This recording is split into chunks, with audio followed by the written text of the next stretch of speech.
கூற நின்ற ஓருடல் பெண் நின்றமர விரும்பும் விழுப்பொருள் அந்நின்றவானோர் புகழ் திரு மேனியன் கண்ணின்ற மாமணி மாபுதமாமி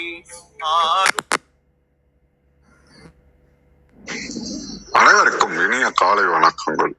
ஓம் திருமூலர் திருவடிகள் போற்றி போற்றி. திருமந்திரம் 5ஆம் தந்திரம் 1520 என்று நாம் சிந்திக்க உள்ளோம். செய்யன் கரியன் வெளியன் நட்பச்சையன் எய்த உணர்ந்தவர் எய்வர் இறைவனை மைவன்று அகன்ற படுக்கரி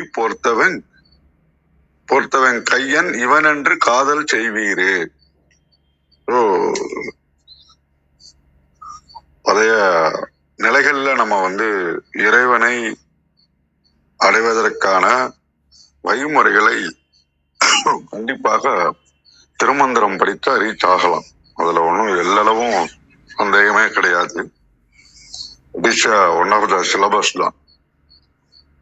இந்த பாடல்ல ஏன் நம்ம காதல் கொள்ளணும் இறைவனை அப்படின்றதுக்கு சொல்ல வர்றார்.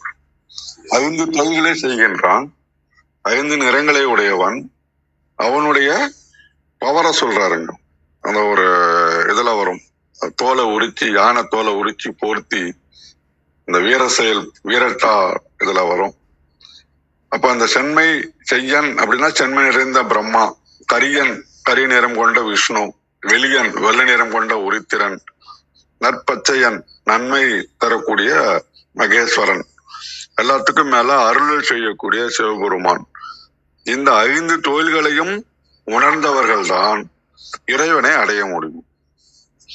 பேசிக் குவாலிஃபிகேஷன் அப்படின்ற மாதிரி கூட நம்ம சொல்லலாம். ஏன்னா கஜசங்கரமூர்த்தி அப்படின்ற விஷயத்துலதான் அவர் யானையை பிரித்து தோலை உரிக்கிறாரு. இப்ப இது நமக்கு என்ன இந்த பாடல்ல நாம புரிஞ்சுக்கலாம் அப்படின்னாக்கா, மகிழ்ந்து வழிபடணும், அறியாமை என்ன மாணவத்தை யானையை கொன்று அதன் தோலை போர்த்திய தீயை ஏந்திய கைகளை உடையவன் சிவன், அவனை சிந்திப்பதன் மூலம் சிவானந்த போகம் அடைய முடியும். ஆன்மா கொஞ்சம் தகுதி பெறணும், பல பல படிநிலைகளை கடந்து தகுதி பெற்று நாம் நிறைவாக சந்திரிபாதம் அடையும் போது திருவருள் பெற்று சிவத்தை அடைந்து சிவ அனுபவத்தை பெற முடியும் அப்படின்னு உணர்வதற்காகவும், அதனால் அவனை காதல் கொள்ளுங்கள் அப்படின்னு இந்த பாடலை சொல்வதாக உணர்கின்றேன். மிக்க நன்றி. வாருங்கள் ரத்னகுமார் ஐயா, வணக்கம். நன்றிங்க. திருச்சிற்றம்பலம். திருமூலர் திருவடிகள் போற்றி போற்றி. திருமூலரின் திருமந்திரத்தில் 5ஆம் தந்திரத்தில் மந்ததரம் பாடல் 1520 பார்த்து கொண்டிருக்கின்றோம். பாடல் ஒலிக்கின்றது. செய்யன் கரியன் வெளியன் நல் பச்சையன் எய்த உணர்ந்தவர் எய்வர் இறைவனை மைவென்ற கன்ற பகடுரி போர்த்த வெங்கையன் இவனென்று காதல் செய்வீரே. செய்யன் கரியன் வெளியன் நற்பச்சையன் எய்த உணர்ந்தவர் எய்வர் இறைவனை மையன் கண் அற பகடுரி போர்த்த வெம்கையன் இவனென்று காதல் செய்வீரே. விளக்கமாக சரவணஜயா தளத்திலிருந்து. சிவந்த மேனியில் அருளை வழங்குபவன், கரிய மேனியில் மாயையால் மறைக்கின்றவன், வெள்ளை மேனியில் அண்ட சராசரங்களிலும் ஜோதியாய் பரவி இருக்கின்றவன், நன்மையை தந்து பச்சை மேனியில் ஆன்மாக்களை காத்து அருளுகின்றவன். இப்படி பலவிதமான தன்மைகளை கண்டு உணர்ந்து கொண்டவர்களுக்கு அவர்கள் கண்ட தன்மையிலேயே அருளை வழங்குகின்ற இறைவனை கருமநீரம் கொண்டு அகங்காரத்தை இல்லாமல் செய்து யானையின் தோல் போன்ற ஆணவத்தை உரித்தெடுத்து தம்மேல் போர்த்தி கொண்டு நெருப்பு கடலை கையில் கொண்டு பிறவிகளை அறுத்து முக்தியை அருளுபவன் அவனே என்று உணர்ந்து அவன் மேலே பேரன்பு கொள்ளுங்கள் அப்படின்னு இந்த தளத்திலையும் தேவாரம்.org என்ன கொடுத்திருக்காங்கன்னு பார்ப்போம். சிவனை அடையும் வேட்கை உண்டாயினரே அவனை சிவப்பன் என்றோ கருப்பன் என்றோ வெளுப்பன் என்றோ பச்சையன் என்றோ நன்கு உணர வல்லவராவர். ஆதலால் அவனை நெருப்புமிலும் கண்களையுடைய பெரிய கொலையானையை யாவரும் வியக்கும் வண்ணம் உரித்து அத்தோலை போர்த்த வெவ்விய கையை உடையவன் என்று அறிந்து அவனை அடையும் வேட்கையுடையவராகுங்கள் அப்படின்னு சொல்லி இதில் கொடுத்துருக்குறாங்க. அம்மா கௌரி அம்மா, வணக்கம் அம்மா, வாருங்களம்மா. நன்றிங்க.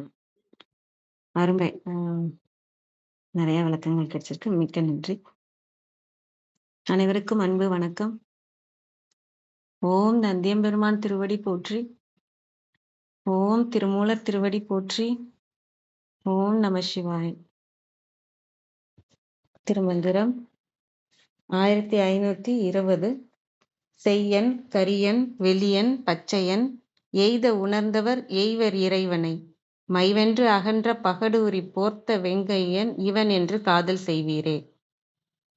Translation: The red one, the black one, the white one, the green one. Those who realize thus will achieve the Lord. Love him as the one whose hand is fiery and as the one who wears the skin of massive elephant darker than darkness.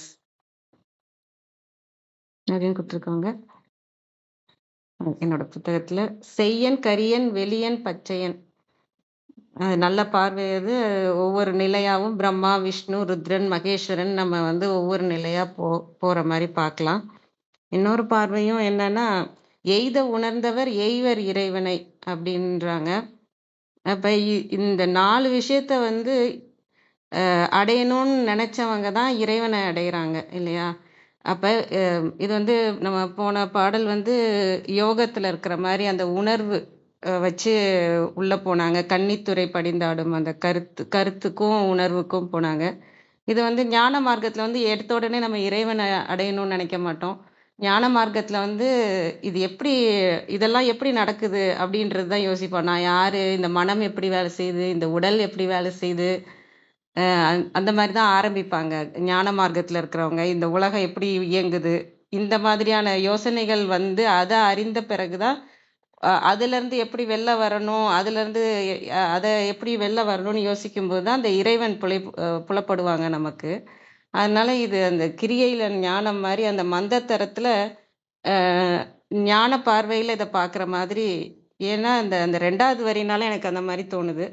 எய்த உணர்ந்தவர், இதை அடையணும்னு நினைச்சவங்க, இந்த 4 விஷயத்தை அடையணும்னு நினைச்சவங்க தான் இறைவனை அடையிறாங்க. இவங்க டைரக்டா இறைவனை அடையணும்னு எந்த ஒரு இதுவும் செய்யல.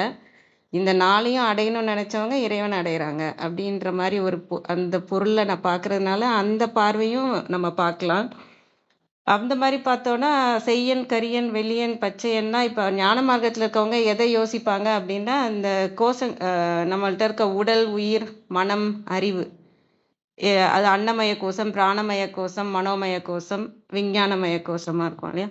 அந்த அந்த இது படி பார்க்கலாம். நம்ம உடல் எப்படி இயங்குதுன்றத ஆராய்ச்சி பண்றது, நம்ம பிராணன் நம்ம உயிர் எப்படி இயங்குதுங்கிறது, மனம் அதான் மெயினானது, அப்புறம் அறிவு, அந்த இதெல்லாம் அடைஞ்சோட நம்ம ஆனந்தமய கோஷமும் நம்ம அடுத்த நிலையா இருக்கிறது இறைவனோட நிலை தான். நம்ம இதெல்லாம் தெரிஞ்சுக்கிட்டு உணர்ந்தோம்னாலே நம்ம அடுத்த நிலையான இறைவனையும் உணர முடியும்.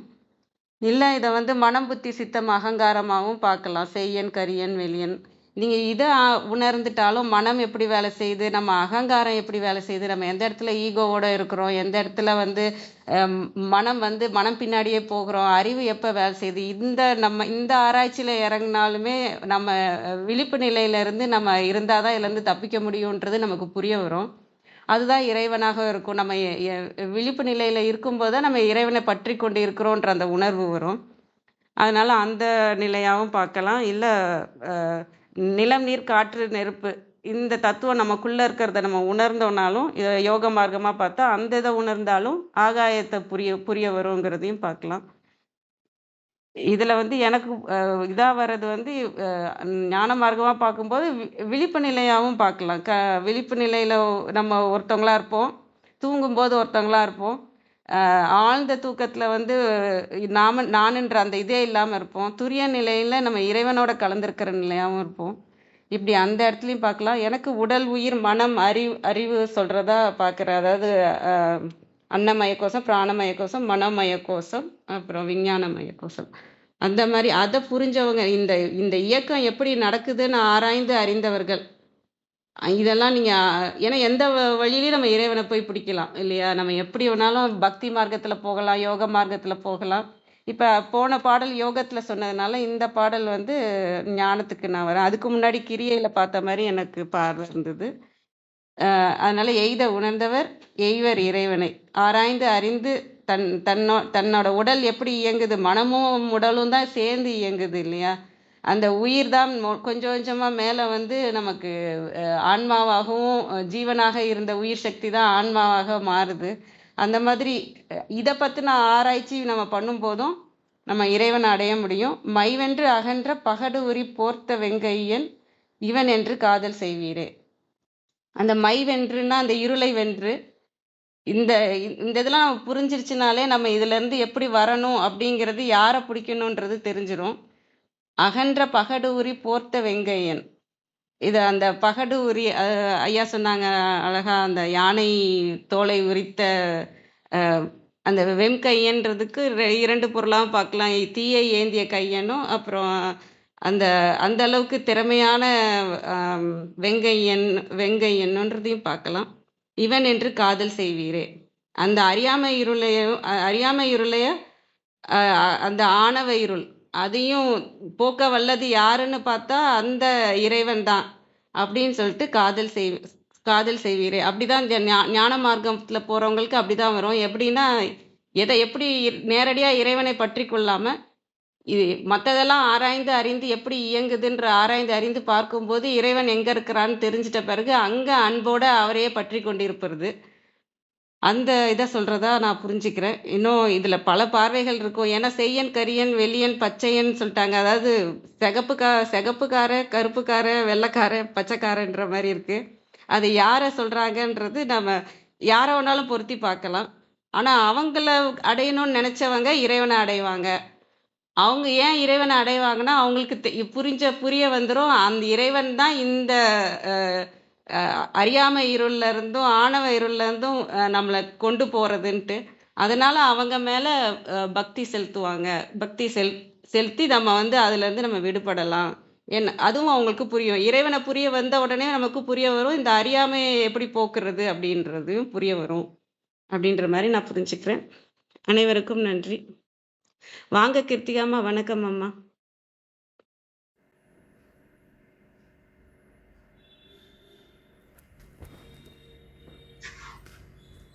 வணக்கம். அனைவருக்கும் இனிய வணக்கம். இந்த மந்திரத்துல வந்து ஒரு சின்ன வேறுபாடு இருக்கு. நான் வந்து இவரோடதுல என்ன இருக்குன்னு எனக்கு தெரியல. இந்த லிங்க்ல ரத்னையா இந்த மந்திரத்துல 2வது வரி எப்படி இருக்கு, நீங்க பாத்தீங்களா? ஆமா, 2வது வரி வந்து சரவண தளத்தை எய்த உணர்ந்தவர் எய்தும் இறைவனைன்னு கொடுத்திருக்கு. மத்த பிரதியில எய்வர் இறைவனைன்னு கொடுத்திருக்கு.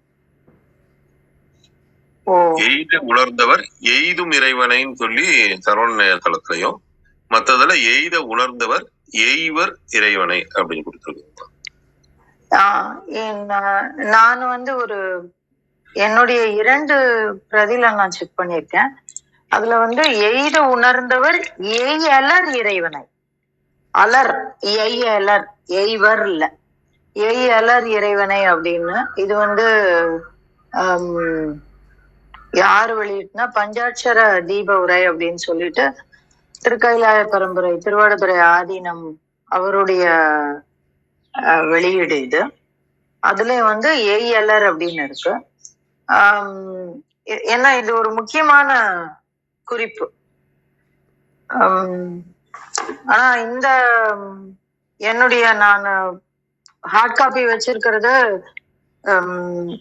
ஜி வரதராஜன் ஐயா உரை. அதுல வந்து எய்வர் இறைவனை அப்படின்னு தான் இருக்கு. ஆனா இந்த இடத்துல இந்த எய்யலர் இறைவனை அப்படிங்கிறதுல ஒரு பெரிய குறிப்பு இருக்கு. என்னன்னா, என்ன சொல்றாரு? செய்யன் கரியன் வெளியன் நற்பச்சையன் எய்த உணர்ந்தவர் எய்வர் இறைவனை அப்படின்னா, இவங்களை எல்லாம் தாண்டி நம்ம இவங்க யாரை வேண்டுமானாலும் பற்றி கொள்ளலாம். அவர்களை அடைந்தவர்கள் அவனை எய்துவர், இறைவனை எய்துவர் அப்படிங்கிற பொருள்ல வரும். அப்புறம் மைவென்றகன்ற பகடுரி போர்த்த வெங்கையன் இவன் என்று காதல் செய்வீரே அப்படின்னு சொல்றாங்க. அப்ப இத்தனை பேரும் மூலமாகவே நாம் அவனை அடையலாம் அப்படின்னு சொல்லிட்டு, எதற்கு யானையை வென்று அதனுடைய தோலை போர்த்திய அந்த இறைவனை காதல் செய்வீர் அப்படின்னு ஏன் சொல்றாரு அப்படின்ற ஒரு கேள்வி நமக்குள்ள வரும். அப்படி பார்க்கும் பொழுது இந்த எய்யலர் இறைவனை அப்படிங்கிறது பார்க்கும்போது கரெக்டான ஒரு அடையாளம் மாதிரி எனக்கு தோணுது. என்னன்னா, நீங்க இந்த பாத்தீங்கன்னா செய்யன், கரியன், வெளியன், நற்பச்சையன், இவங்க எல்லாருமே எங்க இருக்காங்கன்னா அந்த இறையம்பெருமானை சூழ்ந்து இருக்கிறார்கள். யாரு? மீண்டும் மீண்டும் நம்முடைய பிறப்பை செய்கின்ற செய்யனாகிய பிரம்மன் அப்படின்னு நம்ம புரிஞ்சுக்கலாம். அப்புறம் கரியனாகிய இந்திரன் அப்படின்னா அவன் ஏன் கரியனாக இருக்கிறான் அப்படின்னாக்கா அவனுடைய அந்த ஆசையின் காரணமாக அப்படின்னு நம்ம எடுத்துக்கலாம். அப்புறம் வெளியனாகிய உருத்திரன், நற்பச்சையனாகிய திருமால். இப்ப இந்த 4 பேரு அம்மா சொன்னாங்க. அந்த மாதிரி நம்ம நான் எதா வேணா புரிஞ்சுக்கலாம். ஆனால் இவர்கள் அனைவரும் எய்த உணர்ந்தவர், அவனோடு அருகில் செல்வதற்கு தகுதியானவர்கள், அவனை கண்டு தரிசிப்பவர்கள். ஆனால் ஏயலர் இறைவனை அவனோடு சென்று சேர முடியல, அவனாகவே மாற முடியவில்லை. ஏன்னா அவங்க தனியா இருக்காங்க. அவர்கள் சென்று எப்ப வேணுமானாலும் சென்று கைலாய மலையில் உரைகின்ற அந்த இறையம்பெருமானை தரிசிக்க முடியும். அவர்களால் நினைத்த மாத்திரத்தில் இறைவனுடைய தரிசனம் கிட்டும். அங்க போகக்கூடிய தகுதி அவர்களுக்கு இருக்கு. ஆனால் அந்த இறைவனோடு ஒன்றக்கூடிய தகுதி இல்லை. அதற்குண்டான காரணத்தை அவரு அடுத்தாப்புல சொல்றாரு. என்ன சொல்றாரு அப்படின்னாக்க, மை வென்று அகன்ற பகடுரி போர்த்த வெங்கையன் இவன் என்று. மை வென்று அகன்ற அப்படின்னா மை போன்ற கருமையான அந்த அதையே வென்ற அகன்ற பகடூரி போர்த்த அப்படின்றாரு. அந்த யானையை கொன்று அந்த யானை எப்படி இருக்குமா அப்படின்னா அவ்வளோ கருப்பா இருக்குமா. எதை மாதிரி கருப்பா இருக்கும் அப்படின்னாக்கா மை வென்றகன்ற அப்படின்னு சொல்றாரு. அப்போ மேகத்தை போன்ற இல்ல மேகத்தை விட கருமையான அந்த யானையை வென்றகன்ற அப்படின்ற. அப்போ இந்த இடத்துல இந்த யானை அத யானை தோல் போர்த்ததை நம்ம நிறைய இடங்கள்ல புரிஞ்சுக்கலாம். அது என்ன அப்படின்னு, ஆணவத்தை அழித்தல், அதுதான் பகடுரி போர்த்தல் அப்படின்னு சொல்லுவோம் நம்ம. இது சகடு சைவ சித்தாந்தத்துல நிறைய விளக்கப்பட்டிருக்குது. அப்போ யானை எது அப்படின்னா அகந்தை, ஆணவம். அதுதான். அதுவும் எப்பேற்பட்ட ஆணவம் அப்படின்னா மை போன்ற ஆணவம், அதையே தோற்கடிக்கக்கூடிய அளவில் இருக்கக்கூடிய ஆணவம் அப்படின்னா அது அஞ்ஞான மாயை, அருள். இந்த இந்த கொஞ்சம் நிறைய ஓரளவுக்கு தெரிஞ்சிருச்சுன்னா நமக்கு அந்த ஆணவம் வந்துடும்.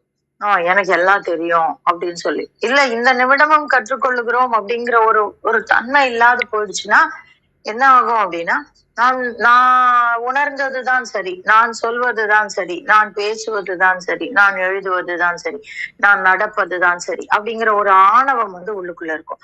அந்த ஆணவம் எதை மாதிரி இருக்கும் அப்படின்னா அதுதான் செய்யன், கரியன், வெளியன், நற்பச்சையன், எய்த உணர்ந்தவர். அப்போ இந்த ஆணவம் இருந்தாலும் நம்மளுடைய அந்த அருள் பேராற்றலினால் நம்மால் அவனை காண முடியும், அவனோடு சம்பாஷிக்க முடியும், தரிசிக்க முடியும். யோகத்துல பெரிய ஆளா இருக்கலாம், ஞானத்துல பெரிய ஆளா இருக்கலாம். அந்த ஞானம் வளர்ந்து நிற்கும். இந்த இடத்துல அஞ்ஞான மாயையில இது மூழ்கி இருப்பவரை பற்றி பேசவில்லை. ஏன்னா யார சொல்றாரு பாருங்க, செய்யன், கரியன். அப்போ பிரமனை ஒத்தவன், திருமாலை ஒத்தவன், உருத்திரனை ஒத்தவன், அப்பேற்பட்டவன் இல்லையா? அப்போ அத்தகைய தன்மையை உடையவன். அப்ப எல்லா இடத்துலயும் யாரு காக்கும் தொழிலை செய்யக்கூடியவன், படைக்கும் தொழிலை செய்யக்கூடியவன், அழிக்கும் தொழிலை செய்யக்கூடியவன், அத்தகைய தன்மையை பெற்றவர்கள். அப்போ அந்த இடத்துக்கு உயர்ந்துட்டோம் நம்ம. ஏன்னா அததான் பார்த்துட்டு வரோம் நம்ம ஆரம்பத்துல பார்க்கல இத. அதனால இத வந்து நம்ம இத ஒருவேளை ஆரம்பத்துல பார்த்திருந்தோம்னாக்கா நம்ம வந்து என்ன நினைக்கலாம், மூலாதாரம், சுவாதிஷ்டானம், மணிப்பூரகம், அநாகதம், விசுத்தி அப்படின்னு நம்ம பார்க்கலாம். ஆனா இந்த இடத்துல அப்படி பார்க்கல நம்ம.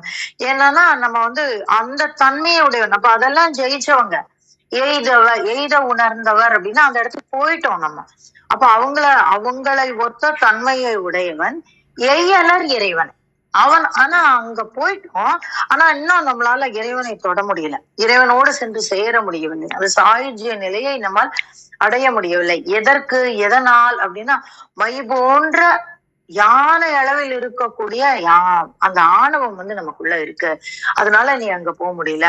அப்ப அதுக்கு என்ன பண்ணணும், அந்த யானையை வென்றவனை நீ காதல் செய் அப்படின்னு சொல்றாரு. அப்ப அந்த யானையை வென்றவன் யாரு அப்படின்னாக்கா நம்முடைய சிவம்.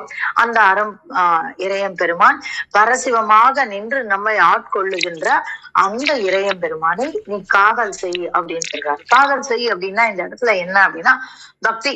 அப்ப இந்த கண்மூடித்தனமான காதல் சொல்லுவாங்கல்ல, அந்த மாதிரி நம்ம வந்து இறையம் பெருமானை பற்றி கொள்ள வேண்டும். அதுதான் அந்த இடத்துல காதல் அப்படிங்கிற மாதிரியான ஒரு செயல்ல வருது. காதல் செய்வீடே அப்படின்னா நீ ஏதோ பெருசா உணர்ந்துட்டான்னு நினைச்சுக்காத. உன்னால படைக்க முடியும், ஆக்க முடியும், அழிக்க முடியும், காக்க முடியும். ஆனா என்ன முடியல அப்படின்னா நீ அந்த பரசிவமாக ஆக முடியலன்னா உனக்குள்ள அந்த ஆணவம் இருக்கு. இதையேதான் நம்ம நிறைய விஷயங்கள் ஞானியர்கள் சொல்லியிருக்காங்க. ஆணவ மலம் எஞ்சுவம் வரைக்கும், ஆணவ மல வாசனை எஞ்சுவது வரைக்கும் நாம் வந்து இறைவனுக்கு தொழிற்படு பொருளாக இருக்கிறோம் அப்படின்னு சொல்லி சைவ சித்தாந்தம் சொல்றது. இப்போ விஷ்ணுவாக, பிரம்மனாக, உருதரனாக அவதாரம் செய்யக்கூடிய அனைவருமே யாருதான் அப்படின்னா இந்த ஆணவ மல வாசனை எஞ்சி இருக்கக்கூடிய ஆன்மாக்கள். அப்ப அது இருக்கிற வரைக்கும் அவனோடு சென்று சேர முடியாது. அதனால அதை முழுவதுமாக உரித்து எடுக்கக்கூடிய அந்த இறையம் பெருமானை நீ காதல் செய் அப்படின்னு அவர் சொல்லி தராரு அப்படின்னு நம்ம இந்த இடத்துல புரிஞ்சுக்கலாம். அதனால இந்த எய்யலர் அப்படிங்கிற வார்த்தை எனக்கு பொருத்தமா தோணுது. அத பார்க்கும் பொழுது இல்ல எய்த உணர்ந்தவர் எய்வர் இறைவனை அப்படிங்கும்போது கொஞ்சம் வேகம் கட்டுப்படுது. இந்த இடத்துல வேகம் கட்டுப்படல. ஏன்னா ஓகே அவங்களெல்லாம் பிடிச்சுக்கிட்டா நம்ம வந்து இறைவனை சென்று அடைந்து விடலாம் அப்படின்னு நம்ம நினைச்சோம்னா ஏன் இந்த அடுத்த 2 வரியில இல்ல நீ அவனை காதல் செய் நீ ஏன் சொல்றாங்க அப்படின்ற ஒரு கேள்வி நமக்குள்ள எழலாம். அதனால அந்த வரியும் பொறுக்கும் போது இந்த வார்த்தை வந்து எய்யலர் அப்படிங்கும் போது ரொம்ப பொருத்தமா எனக்கு தோணுது. அற்புதமான மந்திரமா இருக்கு. நம்மளுடைய ஆணவ மலத்தை கரைக்கக்கூடிய மந்திரம். அப்போ நம்ம ஆணவ மலம் எப்படி இருக்கு, எவ்வளவு பெருசுக்கு இருக்கு, பூனை சைஸ்ல இருக்கா, யானை சைஸ்ல இருக்கா, எலி சைஸ்ல இருக்கா அப்படிங்கிறத பார்க்கணும். அந்த பார்க்க முடிஞ்சிருச்சுன்னா நம்மால அந்த இறையம் பெருமானை பற்றி கொள்ள முடியும். இறையம் பெருமானை பற்றி கொண்டால் நம்மால் காண முடியும், காண்பதை அவரால் விளக்க முடியும். அதான் இந்த மந்திரத்துல இருக்கக்கூடிய செய்தி. அதை உங்களோடு பகிர கிடைத்த இந்த காலை வேளைக்கு நன்றி சொல்லி என்னுடைய பகிர்தலை முடித்துக் கொள்கிறேன். நன்றி. மிக்க நன்றிங்கம்மா, மிக அருமை. எய்யலர் போட்ட அந்த பொருள்ல ரொம்ப அழகான பார்வையா இருந்தது. மிக்க நன்றிங்கம்மா. வேற எதுவும் கேள்வியா இருக்காது இருக்குங்களா?